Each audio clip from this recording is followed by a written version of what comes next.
चला तर मित्रमंडळींनो, आजचा स्नॅक्स आहे उरलेल्या कणकेपासून. तर कसा करायचा आहे तर व्हिडिओ तुम्ही पूर्ण बघा. त्याआधी तुमचं स्वागत आहे मित्रांनो माझ्या इंडियन किचन चेस्का कुकिंग चॅनलमध्ये. खरंच काय, उरलेल्या पिठापासून आपण एवढा छान नाश्ता बनवू शकतो? नक्कीच बनवू शकतो. तर चला तयार करूया. इथे आपल्याला आलू घ्यायचे. मीडियम साईजचे 2 ते 3 आलू इथे मी घेतले. तुम्ही कमी जास्त करू शकता.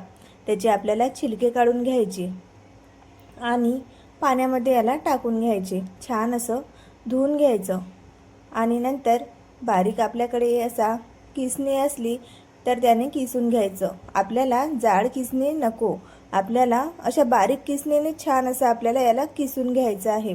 2 ते 3 मिनिट पाण्यामध्ये टाकूनच तसंच ठेवायचं, जेणेकरून याचा व्हाईट टार्च निघून जातो. 2 मिनिटानंतर त्याला छान आपण असं एखादं दुसरं भांडं घ्यायचं आणि त्यामध्ये हाताने आपण असं पिळून पिळून पूर्ण पाणी याचं काढून घ्यायचं. पाणी अजिबात यामध्ये राहायला नको. तर छान असं दोन्ही हाताने पिळून काढून घ्यायचं दुसऱ्या भांड्यामध्ये. तर बघा झालंय. त्याला आपण साईडला ठेवून देऊ थोडं ड्राय व्हायसाठी.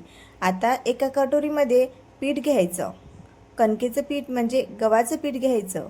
सोबतच यामध्ये थोडं पांढरे तीळ टाकायचे आणि सांबार असेल तर सांबार टाकायचा, म्हणजे हिरवा कोथिंबीर. यामध्ये थोडं हळद मीठ टाकून घ्यायचं आणि थोडं पाणी टाकून याचं छान बॅटर बनवून घ्यायचं. एकदम पातळसुद्धा नको आणि एकदम घट्टसुद्धा नको. तर बघा असं मीडियम साईजचं आपल्याला याचं पातळ बॅटर बनवून घ्यायचं.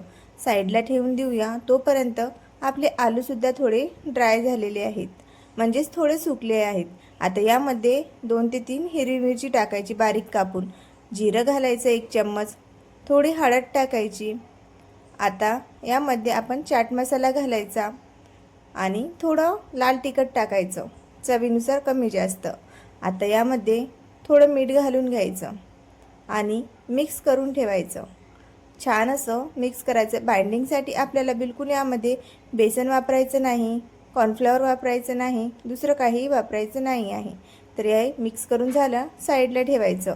आता हे कणिक आपण सकाळी मळलेलं कणिक आहे तर थोडं उरतेच. तर या बघा त्यातलं एक छोटी लोरी घ्यायची, या प्रकारची. जास्त मोठासुद्धा उंडा नाही आणि जास्त छोटासुद्धा नाही. त्याला थोडं कोरडं पीठ लावायचं आणि एकदम पातळ असं आपल्याला लाटून घ्यायचं.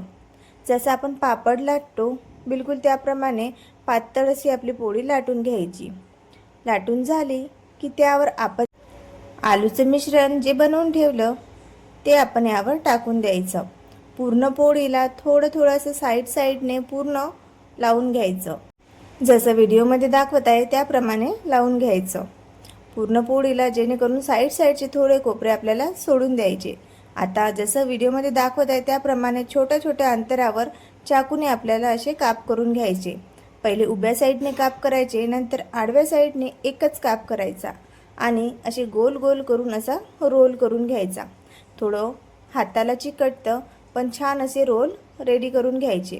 तर बघा इथे सारे रोल आपले रेडी झाले आहेत. आता जे बॅटर आपण बनवलेलं आहे त्या बॅटरमध्ये आपल्याला एक एक रोल टाकायचा आणि डिप करून घ्यायचं छान. बघा सोबतच इकडे गरम गरम तेल आहे, त्यामध्ये आपल्याला हे फ्राय करून घ्यायचे. जेवढे बसते तेवढे एकदा आपल्याला यामध्ये टाकून घ्यायचे.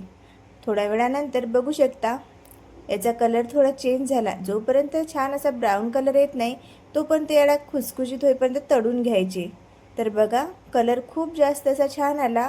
याला आता आपल्याला जाळीदार चाळणीमध्ये काढून घ्यायचं आणि एक्स्ट्रा ऑइल गळू द्यायचं. आता सोबतच जसे आपण बाकीचे केले तसेच त्याचप्रमाणे हे सुद्धा तळून घ्यायचे. तर बघा किती खुसखुशीत आणि चटमटीत असा आपला हा गव्हाच्या पिठापासून बनलेला नाश्ता. तुम्हाला कसा वाटला तर नक्की कळवा.